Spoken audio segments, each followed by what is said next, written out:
ನಮಸ್ತೆ ಮಿತ್ರರೇ. ಮಿಲೆಟ್ಸ್ಗಳು ನಮ್ಮ ದೇಹಕ್ಕೆ ಬಹಳ ಉತ್ತಮ. ಹಾಗಾಗಿ ನಾವು ರಾಗಿ, ಜೋಳ ಹಾಗೂ ಇನ್ನಿತರ ಮಿಲೆಟ್ಸ್ಗಳನ್ನು ನಾವು ಯೂಸ್ ಮಾಡ್ತೇವೆ. ಹೆಲ್ದಿಯಾಗಿರುವಂತಹ ಈ ಒಂದು ಜೋಳದ ತುಪ್ಪ ದೋಸೆಯನ್ನು ನಾನಿವತ್ತು ಮಾಡಿದ್ದೇನೆ. ಹಾಗಿರುವಾಗ ಈ ಜೋಳದ ತುಪ್ಪ ದೋಸೆಯನ್ನು ತಿನ್ನಲು ಹೀಗೆ ಕಾಮನ್ ಆಗಿ ಒಂದು ಚಟ್ನಿ ಮಾಡಿದರೆ ಸಹ ಬಹಳ ಚೆನ್ನಾಗಿ ಬರ್ತದೆ, ಕೊಕೊನಟ್ ಚಟ್ನಿ ಸಹ. ಇವತ್ತು ನಾನೊಂದು ಸ್ಪೆಷಲ್ ಆದ ಪಂಚಾಮೃತ ಮಾಡಿದ್ದೇನೆ. ಅದರೊಟ್ಟಿಗೆ ಖಾಲಿ ಜೋಳದ ದೋಸೆಯನ್ನು ತಿನ್ನೋದು ಮಾತ್ರ ಅಲ್ಲ, ಈವನ್ ನೀರು ದೋಸೆ ಆಗಲಿ ಅಥವಾ ಪೂರಿಗಂತೂ ಈ ಪಂಚಾಮೃತ ಹೇಳಿ ಮಾಡಿಸಿದಂಥದ್ದು. ಹಾಗಿರುವಾಗ ಇದನ್ನು ಹೇಗೆ ಮಾಡುವುದು ಎಂದು ನೋಡುವ ಮೊದಲು ಯಾರೆಲ್ಲ ನನ್ನ ಚಾನಲನ್ನು ನೋಡ್ತಿದ್ದೀರಿ, ಯಾರೆಲ್ಲ ಇನ್ನೂ ಸಬ್ಸ್ಕ್ರೈಬ್ ಮಾಡಿಲ್ಲ, ದಯವಿಟ್ಟು ಸಬ್ಸ್ಕ್ರೈಬ್ ಮಾಡಿ ಸಪೋರ್ಟ್ ಮಾಡಿ ಅಂತ ಹೇಳುತ್ತಾ ಬನ್ನಿ ಈ ಜೋಳದ ತುಪ್ಪ ದೋಸೆ ಹಾಗೂ ಪಂಚಾಮೃತ ಹೇಗೆ ಮಾಡುವುದು ಎಂದು ನೋಡೋಣ. ಇವತ್ತು ನಾವು ಜೋಳವನ್ನು ಉಪಯೋಗಿಸಿ, ಜೋಳ ನಿಮಗೆಲ್ಲ ಗೊತ್ತಿರೋ ಹಾಗೆ ಇದನ್ನು ನಾನು ಸಾಧಾರಣ 8 ಗಂಟೆಗಳ ಕಾಲ ನೆನೆಸಿಟ್ಟುಕೊಂಡಿದ್ದೇನೆ. ಜೋಳದಿಂದ ನಾವು ತುಪ್ಪ ದೋಸೆಯನ್ನು ಮಾಡೋಣ. ನಾವು ಕರಾವಳಿಗರು ಬೇರೆ ಬೇರೆ ರೀತಿಯ ಅಕ್ಕಿಯಿಂದ ತುಪ್ಪ ದೋಸೆ ಮಾಡ್ತೇವೆ. ಅಕ್ಕಿ ಮತ್ತು ಉದ್ದಿನ ಬೇಳೆಯನ್ನು ಬಳಸಿ, ರಾಗಿಯನ್ನು ಬಳಸಿ ತುಪ್ಪ ದೋಸೆ ಮಾಡ್ತೇವೆ. ಅದೇ ಉದ್ದಿನ ಬೇಳೆ ಸ್ವಲ್ಪ ಹಾಕ್ತೇವೆ. ಹಾಗೆ ಇವತ್ತು ನೋಡಿ, ಈ 2 ಲೋಟಗಳಷ್ಟು ನಾನು ಈ ಜೋಳವನ್ನು ನೆನೆಸಿಟ್ಟುಕೊಂಡಿದ್ದೇನೆ. 1 ಲೋಟದಷ್ಟು ಉದ್ದಿನ ಬೇಳೆಯನ್ನು ನೆನೆಸಿಟ್ಟಿದ್ದೇನೆ. ಅದರೊಟ್ಟಿಗೆ 1 ಚಮಚದಷ್ಟು ಮೆಂತ್ಯ ಸಹ ಒಟ್ಟಿಗೆ ನೆನೆಸಿಟ್ಟುಕೊಂಡಿದ್ದೇನೆ. ಒಟ್ಟು 2 ಸಹ ಜೋಳ ಮತ್ತು ಉದ್ದಿನ ಬೇಳೆಯನ್ನು ಸಾಧಾರಣ ಒಂದು 8 ಗಂಟೆಗಳ ಕಾಲ ನಾನು ನೆನೆಸಿಟ್ಟುಕೊಂಡಿದ್ದೇನೆ. ನೀವು ಮಿನಿಮಮ್ 6 ಗಂಟೆ ಸಾಕಾಗ್ತದೆ. ಮತ್ತು ನೋಡಿ, ಇದು ಕಡಲೆಪುರಿಯನ್ನು ಈಗ ಒಂದು 2 ಗಂಟೆಗಳ ಮೊದಲು ಸ್ವಲ್ಪ ಚೆನ್ನಾಗಿ ತೊಳೆದು ನೆನೆಸಿಟ್ಕೊಂಡದ್ದು. ನಿಮಗೆ ಗೊತ್ತಿರ್ಬೋದು, ಚರ್ಮೂರಿ ಅಂತ ಏನು ನೀವು ತಿಂತೀರಿ, ಅದಕ್ಕೆ ಕಡಲೆಪುರಿ ಇದು. ಇದನ್ನು ಈಗ ಮೊದಲಿಗೆ ಒಂದು ಮಿಕ್ಸಿ ಜಾರನ್ನು ತೆಗೆದುಕೊಳ್ಳೋಣ. ಅದರಲ್ಲಿ ಈ ಕಡಲೆಪುರಿಯನ್ನು ಚೆನ್ನಾಗಿ ತೊಳೆದು ಹಾಕಿದರೆ ನೀವು ಇದರ ನೀರನ್ನು ಸಹ ಬೇಕಿದ್ರೆ ಹಾಕ್ಕೊಳ್ಬೋದು, ಅಥವಾ ಹೀಗೆ ಹಿಂಡಿ ಹಾಕಿದರೆ ಸಹ ಆಗ್ತದೆ. ಹೇಗೆ ಚೆನ್ನಾಗಿರ್ತದೆ.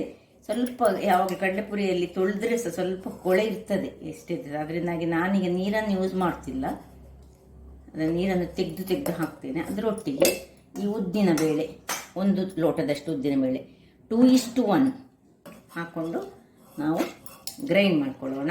ಹೆಚ್ಚಾಗಿ ಯಾರ ಮನೆಯಲ್ಲಿ ಡಯಾಬಿಟಿಸ್ನವರು ಇರ್ತಾರೆ ಅಂಥವರಿಗೆ ಅಕ್ಕಿ ತಿನ್ನಲಿಕ್ಕೆ ಹೆಚ್ಚಾಗದಿದ್ದರೆ ಇಂತಹ ಜೋಳದಿಂದ ತುಪ್ಪ ದೋಸೆಯ ಅಥವಾ ರಾಗಿಯಿಂದ ತುಪ್ಪ ದೋಸೆ ಮಾಡಿದರೆ ಬಹಳ ಉತ್ತಮ. ಈಗ ಇದನ್ನು ನಾನು ಸ್ವಲ್ಪ ನೀರು ಹಾಕಿ ಗ್ರೈಂಡ್ ಮಾಡಿ ತರ್ತೇನೆ. ವೀಕ್ಷಕರೇ, ಇಲ್ಲಿ ನೋಡಿ, ಉದ್ದು ಇಷ್ಟು ಗ್ರೈಂಡ್ ಆಗುವಾಗ ಫುಲ್ ಗ್ರೈಂಡ್ ಆಗಲಿಲ್ಲ. ಈಗ ನಾವು ಈ ಜೋಳವನ್ನು ಸಹ ಇದರಲ್ಲಿ ಹಾಕ್ಕೊಂಡು ಒಳ್ಳೆ ಫೈನಾದ ಒಂದು ಬ್ಯಾಟರನ್ನು ಮಾಡಿಕೊಳ್ಳೋಣ. ನಿಮ್ಮ ಹತ್ರ ವೆಟ್ ಗ್ರೈಂಡರ್ ಇದ್ದರೆ ಅದರಲ್ಲಿ ಹಾಕಿದರೆ ಬಹಳ ಒಳ್ಳೆಯದಾಗ್ತದೆ.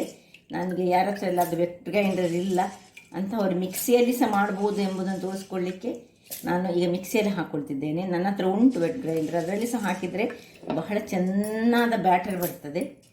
ಅದಿದ್ದವರು ಅದರಲ್ಲೇ ಮಾಡಿಕೊಳ್ಳಿ. ಈಗ ಇದನ್ನು ಸಹ ಹಾಕ್ಕೊಂಡು ನಾನು ಗ್ರೈಂಡ್ ಮಾಡಿ, ಸ್ವಲ್ಪ ನೀರು ಹಾಕ್ಕೊಂಡು ಗ್ರೈಂಡ್ ಮಾಡಿ ತರ್ತೇನೆ. ವೀಕ್ಷಕರೇ, ಇಲ್ಲಿ ನೋಡಿ, ಎಲ್ಲವೆಲ್ಲ ಒಟ್ಟಿಗೆ ಗ್ರೈಂಡ್ ಮಾಡಿಕೊಂಡು ನೋಡಿ ಹೇಗೆ ಫೈನಾದ ಪೇಸ್ಟ್ ಆಗಬೇಕು. ಹೀಗೆ ನೋಡಿ, ಈಗ ಮುಟ್ಟುವಾಗ ಫೈನ್ ಆಗಬೇಕು. ಯಾಕಂದರೆ ಜೋವರನ್ನು, ಅದಕ್ಕೆ ನಾನು ಹೇಳಿದ ಜೋಳವನ್ನು ಒಳ್ಳೆ ನೆನೆಸಿಕೊಳ್ಬೇಕು. ಈಗ ಇದನ್ನೊಂದು ಪಾತ್ರೆಗೆ ಶಿಫ್ಟ್ ಮಾಡಿಕೊಳ್ಳೋಣ.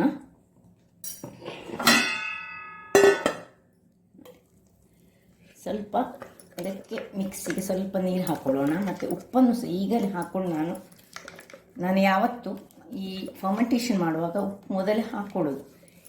ಆದರೆ ಸೆಕೆಗಾಲದಲ್ಲಿ ಮಾತ್ರ ಹಾಕ್ಕೊಳ್ಬಾರ್ದು. ಸ್ವಲ್ಪ ಚಳಿ ಮುಗಿತಾ ಬಂದಿದೆ, ಹಗಲಲ್ಲಿ ಬಹಳ ಸೆಕೆ ಉಂಟು. ಈಗ ಇದಕ್ಕೆ ಸ್ವಲ್ಪ ನೀರು ಮತ್ತು ಉಪ್ಪು, ಎಷ್ಟು ಹದ ಎಷ್ಟು ಬೇಕಂತ ನಾನು ತೋರಿಸ್ತೇನೆ. ಮೊದಲಿಗೆ ಒಳ್ಳೆ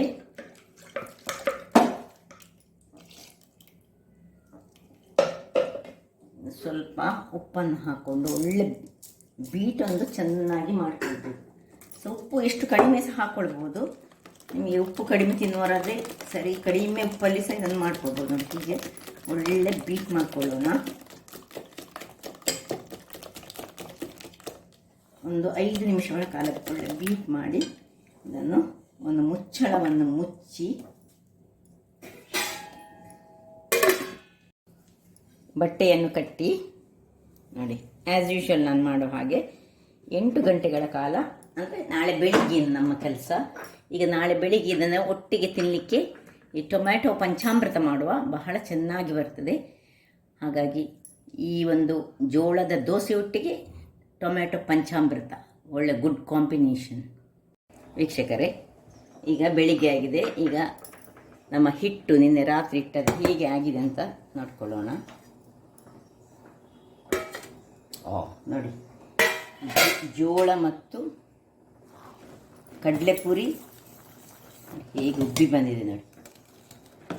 ಈಗ ಇದಕ್ಕೊಂದು ಒಳ್ಳೆಯಾದ ತಿನ್ನಲಿಕ್ಕೆ ಸ್ವಲ್ಪ ಸ್ವೀಟ್ ಆದ ಪಂಚಾಮೃತ, ಟೊಮ್ಯಾಟೊದಿಂದ ಒಂದು ಪಂಚಾಮೃತ ಮಾಡ್ತಿದ್ದೇನೆ. ಇದು ಡಯಾಬಿಟಿಕ್ ಪೇಷಂಟ್ಗಳಿಗೆ ಹೇಳಿ ಮಾಡಿಸಿದಂತಲ್ಲ, ಅವರು ಚಟ್ನಿಯಲ್ಲಿ ಇದನ್ನು ತಿನ್ಬೋದು. ಉಳಿದವರಿಗೆ ಯಾರಿಗೆಲ್ಲ ಸಕ್ಕರೆ ಕಾಯಿಲೆ ಇಲ್ಲ ಅಂಥವರು ಈ ಒಂದು ನಾನೀಗ ಟೊಮ್ಯಾಟೊ ಪಂಚಾಮೃತವನ್ನು ತೋರಿಸಿಕೊಡ್ತಿದ್ದೇನೆ. ನೋಡಿ, ಇಲ್ಲಿ ಒಂದು 5-6 ಚಮಚಗಳಷ್ಟು ಸಣ್ಣ ಚಮಚದಲ್ಲಿ, ದೊಡ್ಡ ಚಮಚ ಆದರೆ 3 ಚಮಚ ಸಾಕು, ಹುರಿದಿಟ್ಟಂತಹ ಕಡಲೆ ನೋಡಿ, ಇದನ್ನು ನಾನು ಹುರಿದಿಟ್ಕೊಂಡಿದ್ದೇನೆ. ಇದರ ಸಿಪ್ಪೆ ತೆಗಿಬೇಕು. ಈಗ ಒಂದು 60 ಗ್ರಾಮ್ಸ್ನಿಂದ 75 ಗ್ರಾಮ್ಸ್ನಷ್ಟು ಬೆಲ್ಲ, 4 ಟೊಮ್ಯಾಟೊ, 1 ಚಮಚ ಸಾಸಿವೆ, 1/4 ಚಮಚದಷ್ಟು ಮೆಂತೆ, ಮತ್ತು ಖಾರ ನಿಮಗೆ ಹೆಚ್ಚು ಬೇಕಿದ್ರೆ ಹೆಚ್ಚು ಹಾಕ್ಕೊಳ್ಬೋದು. ಇದು 3 ಮೆಣಸು ತೆಕ್ಕೊಂಡಿದ್ದೇನೆ ನಾನು, ಮತ್ತು ಸ್ವಲ್ಪ ಕರಿಬೇವಿನ ಸೊಪ್ಪು. ಮೊದಲಿಗೆ ಈ ಟೊಮ್ಯಾಟೊವನ್ನು ಸಣ್ಣದಾಗಿ ಹೆಚ್ಚಿಟ್ಕೊಳ್ಳೋಣ. ನೋಡಿ, ನಾನು ಹೇಗೆ ಅಂತ ತೋರಿಸ್ಕೊಳ್ತೇನೆ. ಹೀಗೆ ಮಾಡಿ ಇದರದ್ದು ಫಸ್ಟಿಗೆ ಇದರ ಸೈಡ್ಸ್ ತೆಗೆದುಕೊಂಡು ಸಣ್ಣದಾಗಿ, ಎಷ್ಟು ಸಣ್ಣದಾಗ್ತದೆ ಅಷ್ಟು ಸಣ್ಣದಾಗಿ ನಾವು ಹೆಚ್ಚಿಟ್ಕೊಳ್ಳೋಣ. ಎಲ್ಲ ಟೊಮೆಟೊಗಳನ್ನು ಸಹ ನಾನು ಹೀಗೆ 4 ಟೊಮೆಟೊಗಳನ್ನು ಸಹ ಸಣ್ಣದಾಗಿ ಹೆಚ್ಚಿಟ್ಕೊಳ್ತೇನೆ. ಈ ಜೋಳದ ತುಪ್ಪ ದೋಸೆಗೆ ಇದು ಬಹಳ ಚೆನ್ನಾಗಿ ಬರ್ತದೆ. ಇದು ಮತ್ತು ಪೂರಿಗೆ ಸಹ ಒಳ್ಳೆಯದಾಗ್ತದೆ ಇದು, ಆದರೆ ಸ್ವಲ್ಪ ಸ್ವೀಟ್ ಇರ್ತದೆ. ಅದರಿಂದಾಗಿ ಸ್ವೀಟ್ ಯಾರಿಗೆ ವರ್ಜ್ಯ ಅಂಥವರು ಇದನ್ನು ತಗೊಳ್ಳೋದು ಬೇಡ. ಎಲ್ಲವನ್ನು ಸಹ ನಾನೀಗ ಕಟ್ ಮಾಡಿ ನಿಮಗೆ ತೋರಿಸ್ತೇನೆ. ಈ ಮೆಣಸನ್ನು ಸಹ ನೋಡಿ ಈ ರೀತಿಯಾಗಿ ಕಟ್ ಮಾಡಿದೆ. ಟೊಮೆಟೊ ಕಟ್ ಮಾಡಿ ಆಯಿತು ಎಲ್ಲ. ಈಗ ಈ ಕಡಲೆ ಇದನ್ನು ಸ್ವಲ್ಪ ಸಿಪ್ಪೆ ತೆಗೆದು ಇದನ್ನು ನಾನು ಕುಟಾಣಿಯಲ್ಲಿ ಕ್ರಷ್ ಮಾಡ್ತೇನೆ, ಅಥವಾ ನೀವು ಮಿಕ್ಸಿಯಲ್ಲಿ ಸ್ವಲ್ಪ ಪೌಡರ್ ತರಿಯಾಗಿ ಬೇಕು, ನಮಗೆ ಪೂರ್ತಿ ಪೌಡರ್ ಆಗಬಾರ್ದು, ಮಾಡಿ ತರ್ತೇನೆ. ವೀಕ್ಷಕರೇ, ಸ್ವಲ್ಪ ಮಿಕ್ಸಿಯಲ್ಲಿ ತರಿಯಾಗಿ ಮಾಡಿಕೊಂಡು, ಇಷ್ಟು ಸಹ ಪೌಡರ್ ಆಗಬೇಕಂತಿಲ್ಲ, ಸ್ವಲ್ಪ ಬಾಯಿಗೆ ಸಿಕ್ಕುವಾಗಿದ್ದರೆ ಬಹಳ ಒಳ್ಳೆಯದಾಗ್ತದೆ. ಇಲ್ಲಿ ನಾನೊಂದು ಬಾಣಲೆಯನ್ನು ಹೊತ್ತಿಸಿಕೊಂಡು ಇಟ್ಟಿದ್ದೇನೆ. ಇದಕ್ಕೆ 2 ದೊಡ್ಡ ಚಮಚದಷ್ಟು ಎಣ್ಣೆಯನ್ನು ಹಾಕೊಳ್ಳೋಣ. ಎಣ್ಣೆ ಬಿಸಿಯಾಗುವಾಗ ಸಾಸಿವೆ ಬಿಸಿಯಾಗುವಾಗ ಕರಿಬೇವಿನ ಸೊಪ್ಪು,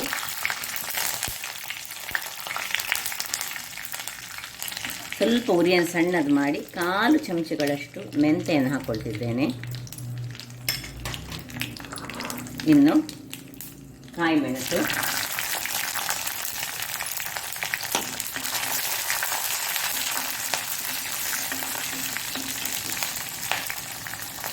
ಈ ಒಂದು ಟೊಮ್ಯಾಟೊವನ್ನು ಕಟ್ ಮಾಡ್ಕೊಂಡದ್ದು,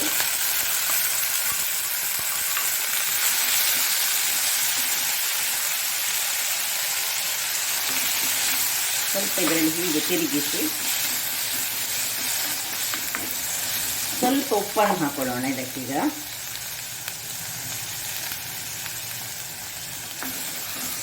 ಎಷ್ಟು ಉಪ್ಪು ಬೇಕು ಹೇಳೊಂದು ಅಡ್ಜಸ್ಟ್ ಮಾಡಿಕೊಂಡು ಸ್ವಲ್ಪ ಇದು ಸಾಫ್ಟಾಗಿ ಬೇಯಲಿಕ್ಕೆ, ಹೀಗೆ ಇದಕ್ಕೆ ನೀರು ಹಾಕಲಿಕ್ಕೆ ಏನಿಲ್ಲ. ಈಗ ಇದನ್ನು ಮುಚ್ಚಳವನ್ನು ಮುಚ್ಚಿ ಬೇಯಿಸಿಕೊಳ್ಳೋಣ.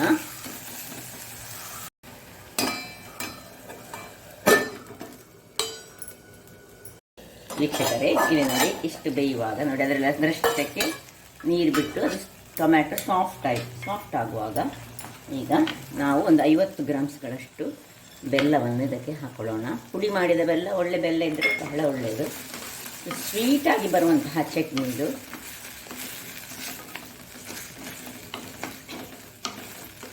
ಈ ಪೂರಿ ತಿನ್ನಲಿಕ್ಕೆ ಅಂತೂ ಸೂಪರ್ ಆಗ್ತದೆ. ಈವನ್ ಈ ತುಪ್ಪ ದೋಸೆ ಒಟ್ಟಿಗೆ ಸಹ ಬಹಳ ಒಂದು ಸೈಡಲ್ಲಿ ಚಟ್ನಿ ಬೇಕಿದ್ದವರು ಚಟ್ನಿಯನ್ನು ಮಾಡಿ ಯೂಸ್ ಮಾಡ್ಕೊಳ್ಬೋದು. ಈ ಜೋವರ್ ದೇಹಕ್ಕೆ ಬಹಳ ಉತ್ತಮ, ಆದ್ದರಿಂದಾಗಿ ನಾನಿವತ್ತು ಜೋವರ್ನ ತುಪ್ಪ ದೋಸೆ ಮಾಡಿದ್ದೇನೆ. ನಾವು ಹೆಚ್ಚಾಗಿ ಯಾವುದಾದ್ರೂ ಒಂದು ಮಿಲೆಟ್ಸ್ಗಳನ್ನು ಹೀಗೆ ಒಂದೊಂದು ದೋಸೆಗಳಾಗಿ ಮಾಡ್ತಾ ಇರ್ತೇವೆ. ಇಷ್ಟ ಆಗುವಾಗ ಸ್ವಲ್ಪ ಉರಿ ದೊಡ್ಡದು ಮಾಡಿಕೊಂಡು ಒಂದು 2 ನಿಮಿಷ ಹೀಗೆ ಬಿಡೋಣ. 2 ನಿಮಿಷಗಳ ಕಾಲ ಬೆಲ್ಲ ಎಲ್ಲ ನೀರಾಗಿದೆ. ಈಗ ಸ್ವಲ್ಪ ಉರಿ ದೊಡ್ಡದಿಟ್ಟು ನೋಡಿ, ನಾವು ಚೂರು ಇದಕ್ಕೆ ನೀರನ್ನು ನಾವು ಯೂಸ್ ಮಾಡಿಕೊಳ್ಳಲಿಲ್ಲ. ಈಗ ಇಲ್ಲಿ ಉಪ್ಪು ಹೇಗೆ ಉಂಟು ನೋಡ್ಕೊಳ್ಳಿ. ಬೆಲ್ಲದಲ್ಲಿ ಸಹ ಸ್ವಲ್ಪ ಉಪ್ಪು ಇರ್ತದೆ, ಹಾಗಾಗಿ ನಾನು ಸ್ವಲ್ಪ ಉಪ್ಪು ಹಾಕೊಳ್ಳೋದು. ಒಂದು ಸ್ವಲ್ಪ ಕಡಿಮೆ ಉಪ್ಪಿನಾಗಿ ನನಗೆ ಕಾಣ್ತಾ ಉಂಟು. ಇಷ್ಟು ಕುದಿಯುವಾಗ ಒಂದು 2-3 ನಿಮಿಷಗಳ ಕಾಲ ನಾನು ಇದನ್ನು ಕುದಿಲಿಕ್ಕೆ ಬಿಟ್ಟಿದ್ದೇನೆ. ಒಳ್ಳೆ ನೋಡಿ, ಈಗ 1 ಚಮಚದಷ್ಟು, ನಿಮಗೆ ಎಷ್ಟು ಬೇಕು ಅಷ್ಟು. ಸ್ವಲ್ಪ ಖಾರ ಹೆಚ್ಚು ಬೇಕಿದ್ರೆ ಖಾರ ಹೆಚ್ಚು ಹಾಕ್ಕೊಳ್ಳಿ. ನಾನು 1 ಚಮಚದಷ್ಟು ಮೆಣಸಿನ ಹುಡಿಯನ್ನು ಹಾಕೊಂಡಿದ್ದೇನೆ. ಇನ್ನು ಈ ತರಿತರಿಯಾಗಿ ಪುಡಿ ಮಾಡಿದಂತಹ ಶೇಂಗಾ ಬೀಜ, ಕಡಲೆ ಬೀಜವನ್ನು ಇದಕ್ಕೆ ಹಾಕೊಳ್ಳೋದು. ಇದು ದಪ್ಪದಲ್ಲಿ ಬರ್ತದೆ. ನೀರು ಒಂದು ಚೂರು ಹಾಕೊಳ್ಳಿಲ್ಲ. ಇದನ್ನು ನೀವು ಬೇಕಿದ್ರೆ 1 ವಾರಗಳ ಕಾಲ ಸಹ ಇಟ್ಟುಕೊಳ್ಬೋದು. ನೋಡಿ ಹೇಗೆ ಬಂತು ನೋಡಿ, ಯಾವ ರೀತಿಯಲ್ಲಿ. ನಾನೀಗ ಸ್ವಲ್ಪ ಪ್ರಮಾಣದಲ್ಲಿ ಮಾಡಿದ್ದೇನೆ. ನೀವು ಬೇಕಿದ್ರೆ ಹೆಚ್ಚು ಪ್ರಮಾಣದಲ್ಲಿ ಮಾಡಿದ್ದನ್ನು 1 ವಾರ ಶೇಖರಿಸಿ ಇಟ್ಟುಕೊಳ್ಬೋದು. ಯಾವಾಗ ಬೇಕಾದಾಗ ದೋಸೆಗ, ಪೂರಿಗ, ಚಪಾತಿಗೆ ಇದೆಲ್ಲ ಬಹಳ ಚೆನ್ನಾಗಿ ಬರ್ತದೆ ನೋಡಿ ಯಾವ ರೀತಿ. ಇನ್ನು ಹೆಚ್ಚು ಮಾಡಲಿಕ್ಕಿಲ್ಲ, ಇದು ಪಾಕ ಬರಲಿಕ್ಕೆ ಏನಿಲ್ಲ. ಆಯ್ತು, ಆಫ್ ಮಾಡಿಕೊಳ್ತಿದ್ದೇನೆ. ಈ ಕಡಲೆ ಹಾಕಿದ ಮೇಲೆ ಏನು ಹೆಚ್ಚು ಹೊತ್ತು ಇಡಲಿಕ್ಕಿಲ್ಲ. ಆಯಿತು, ರೆಡಿ ಆಯಿತು. ಈಗ ಇದನ್ನೊಂದು ಸರ್ವ್ ಮಾಡ್ಕೊಳ್ತಿದ್ದೇನೆ. ಒಂದು ತಟ್ಟೆಗೆ ಹಾಕೊಳ್ಳೋಣ.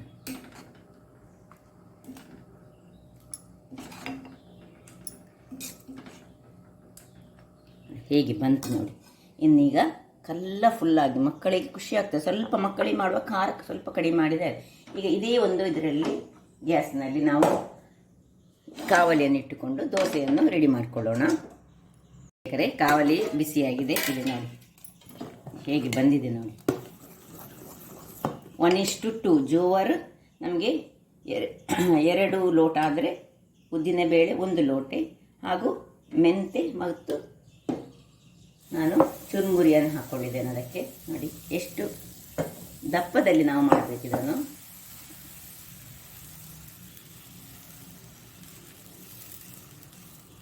ಸುರಿಗೆ ನಾವು ಏನು ಎಣ್ಣೆ ಹಾಕ್ಕೊಳ್ಳಿಕ್ಕಿಲ್ಲ. ನೋಡಿ ಒಳ್ಳೆ ಕಣ್ಣುಗಳು ಬರ್ತದೆ. ಕಣ್ಣುಗಳು ಬಂದ ಮೇಲೆ ಇನ್ನು ಮೇಲಿನಿಂದ ಸ್ವಲ್ಪ ತುಪ್ಪ, ಸೈಡ್ಸಿನಿಂದ ಸ್ವಲ್ಪ ತುಪ್ಪ ನೀವು ಈ ಊರಿನ ತುಪ್ಪವನ್ನು ಯೂಸ್ ಮಾಡಿದರೆ ಬಹಳ ಒಳ್ಳೆಯದು. ಗೀರ್ ಹಸುವಿದು ಸಹ ಒಳ್ಳೆಯದು. ನಮ್ಮ ನಂದಿನಿ ತುಪ್ಪ ಸಹ ಬಹಳ ಚೆನ್ನಾಗಿ ಬರ್ತದೆ. ಈಗ ಇಷ್ಟ ಆಗುವಾಗ ಇದನ್ನು ಮುಚ್ಚಳವನ್ನು ಮುಚ್ಚಿಕೊಂಡು ಬೇಯಿಸ್ಕೊಳ್ಳೋಣ. ವೀಕ್ಷಕರೇ, ಇಲ್ಲಿ ನೋಡಿ ತುಪ್ಪ ದೋಸೆ ರೆಡಿಯಾಗಿದೆ. ಇನ್ನು ಬೇಕಿದ್ರೆ ಇದರ ಮೇಲೆ ಇನ್ನು ಸ್ವಲ್ಪ ತುಪ್ಪವನ್ನು ಹಾಕ್ಕೊಂಡು, ಇದಕ್ಕೆ ಅಡಿಮೇಲೆ ಮಾಡುವಂತಹ ಏನು ಅವಶ್ಯಕತೆ ಇಲ್ಲ. ಏನು ಚೆನ್ನಾಗಿ ಬಂದಿದೆ ನೋಡಿ. ಅದೇ ರೀತಿಯಾಗಿ ಏನು ಸುರಿಗೊಂದು ತುಪ್ಪ ಹಾಕಲಿಕ್ಕಿಲ್ಲ, ಬಟ್ ಒಂದು ಸ್ವಲ್ಪ ಹಾಕ್ಕೊಂಡ್ರೆ ಆಯಿತು.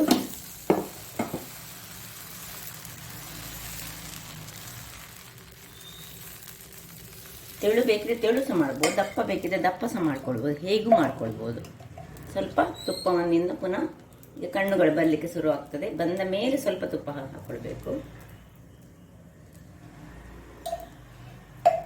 ಮುಚ್ಚಳವನ್ನು ಮುಚ್ಚಿಕೊಂಡು ಬೇಯಿಸ್ಕೊಳ್ಳೋಣ. ವೀಕ್ಷಕರೇ, 2ನೇ ದೋಸೆ ರೆಡಿಯಾಗಿದೆ. ಮೇಲಿನಿಂದ ಪುನಃ ಸ್ವಲ್ಪ ತುಪ್ಪವನ್ನು ಹಾಕೊಳ್ಳೋಣ. ಸಾಕು, ಇಷ್ಟು ಹಾಕಿ ನಾವು ತೆಗೆದುಕೊಳ್ಳೋಣ. ಹೇಗೆ ಬಂದಿದೆ ನೋಡಿ. ಇನ್ನು ಈ ತುಪ್ಪ ದೋಸೆಯೊಟ್ಟಿಗೆ ಜೋಳದ ತುಪ್ಪ ದೋಸೆ, ಅದರೊಟ್ಟಿಗೆ ಪಂಚಾಮೃತ, ಟೊಮ್ಯಾಟೋದ ಪಂಚಾಮೃತ ಬಹಳ ಚೆನ್ನಾಗಿ ಕಾಂಬಿನೇಷನ್ ಆಗ್ತದೆ. ನಾನು ಹೇಳಿದೆಲ್ಲ, ಈ ಒಂದು ಪಂಚಾಮೃತವನ್ನು ಯಾವುದೇ ಒಂದು ಪೂರಿ, ಚಪಾತಿ ಅಥವಾ ಆಪ ಯಾವುದರೊಟ್ಟಿಗೆ ತಿನ್ಬೋದು, ಬಹಳ ರುಚಿಕರವಾಗಿ ಬರ್ತದೆ. ಈ ಜೋವರ್ನ ಇದರೊಟ್ಟಿಗೆ, ಅಂದರೆ ಜೋವರ್ ಸ್ವಲ್ಪ ಚಪ್ಪೆ ಅಂಶವನ್ನು ಹೊಂದಿರುವಂಥದ್ದಲ್ಲ, ಅಕ್ಕಿ ಹಾಗೆ ರುಚಿ ಬರದಾಗ ನಾವೇನು ಮಾಡಬೇಕು ಹೇಳಿದ್ರೆ ಇಂಥದನ್ನಕ್ಕೆ ಕಾಂಬಿನೇಷನ್ ಕೊಟ್ಟರೆ ಬಹಳ ಚೆನ್ನಾಗಿ ಬರ್ತದೆ. ಹಾಗಾದರೆ ನನ್ನ ಈ ಕುಕಿಂಗ್ ಚಾನಲ್ ನಿಮಗೆ ಇಷ್ಟ ಆದರೆ ಬೋಳೂರು ಸುವರ್ಣ ಚಾನಲನ್ನು ಲೈಕ್ ಮಾಡಿ, ಶೇರ್ ಮಾಡಿ ಹಾಗೂ ಸಬ್ಸ್ಕ್ರೈಬ್ ಮಾಡಿ ಹಾಗೂ ನನ್ನ ಇನ್ಸ್ಟಾಗ್ರಾಮ್ ಪೇಜನ್ನು ಫಾಲೋ ಮಾಡಿ. ಧನ್ಯವಾದಗಳು.